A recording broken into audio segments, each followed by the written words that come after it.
An under the radar Supreme Court case could upend the tax code and derail wealth taxation. Some investors have argued that income needs to be realized before it can be taxed. Two lower courts disagree. Now SCOTUS will weigh in. Let's see what's up with this.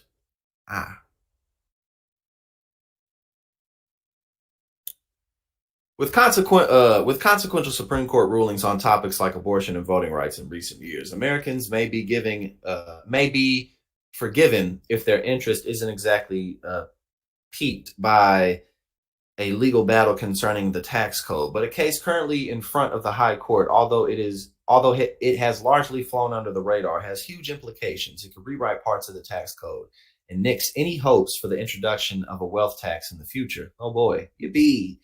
Yay! Hooray. This week, the Supreme Court will hear arguments pertaining to Moore versus United States, a case that centers on a question about the 16th Amendment.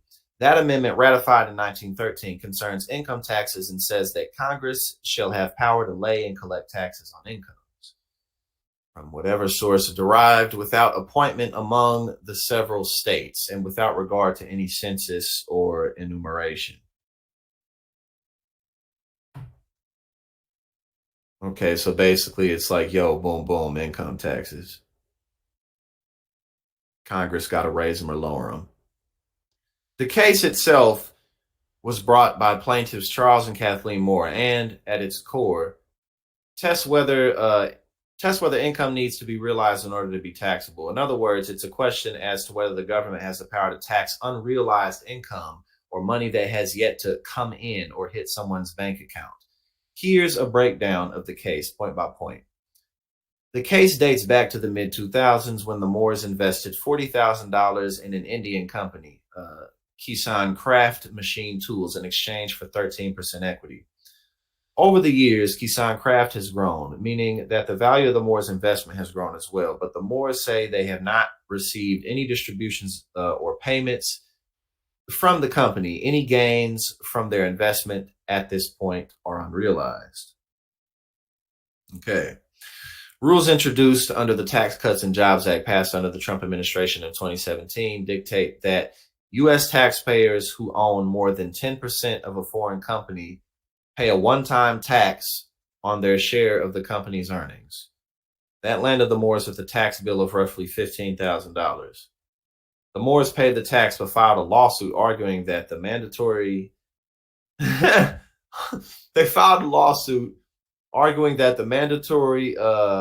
repatriation tax violates the 16th Amendment, as they paid a tax on unrealized gains, not income. The Moores initially lost in federal court, and the U.S. Court of Appeals for the Ninth Circuit later upheld the lower court's decision. However, the Moores petitioned the Supreme Court, which agreed to hear the case. God. Bro, if they side with these people, I mean, they've been siding with a bunch of BS, but it's just like, if they side with the Moores, of course they will. But like, man, oh my God, bro. So much money is invested into the federal government machine so that, I mean, people just really just don't be wanting to pay taxes. They're just greedy motherfuckers. The implications.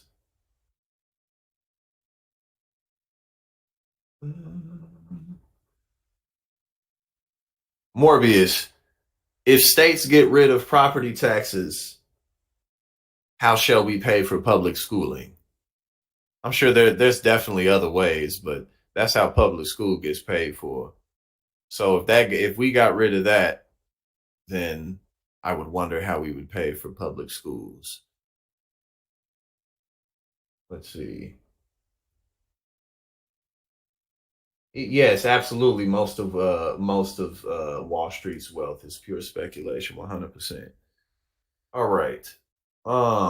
In short, the argument is income needs to be realized before it can be taxed. Two lower courts disagreed, and now the Supreme Court will weigh in. If the Supreme Court finds in favor of the Moores, it could stymie efforts by Congress to levy new taxes. For instance, Democrats have proposed a so-called wealth tax, and the Biden administration has even called for a billionaire minimum income tax, both of which could be unconstitutional if the court rules for the Moors. I mean, I couldn't say for sure, but I wouldn't be surprised if they rule in favor of with the Moors at all.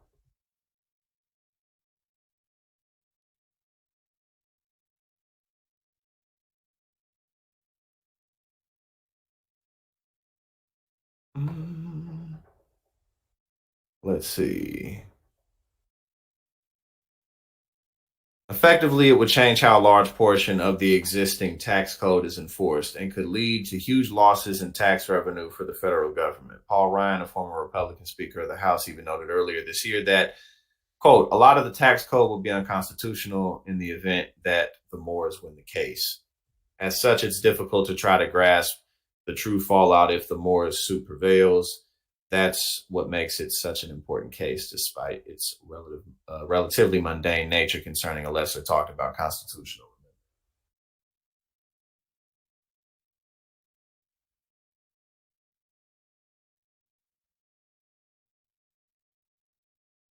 All right, let's see what's up. But yeah, no, I'm glad that we caught this. I'm glad that we got to catch this because again, this stuff like this, um, while it's not even just that it's easier to pay more attention to things like what the Supreme Court did with the reversal of Roe, what red states are doing with abortion rights. It's not even just that it's easier to pay attention to that. It makes more sense to pay attention to stuff like that because that can have more of a direct impact on people's lives. Like everyday people. But things like the tax code, that absolutely has an impact on people's day to day lives, but you don't see it the same way. Like it's not as obvious. Like, if a woman's pregnant and she doesn't want to be, and she lives in a state to where she's basically a criminal if she tries to do anything about it, that's going to hold more weight than, if there's a wealth tax or not. But obviously, stuff like this is just very crucial because this is how things get paid for in the country, in any country. So we'll keep our eyes on that for sure. We gonna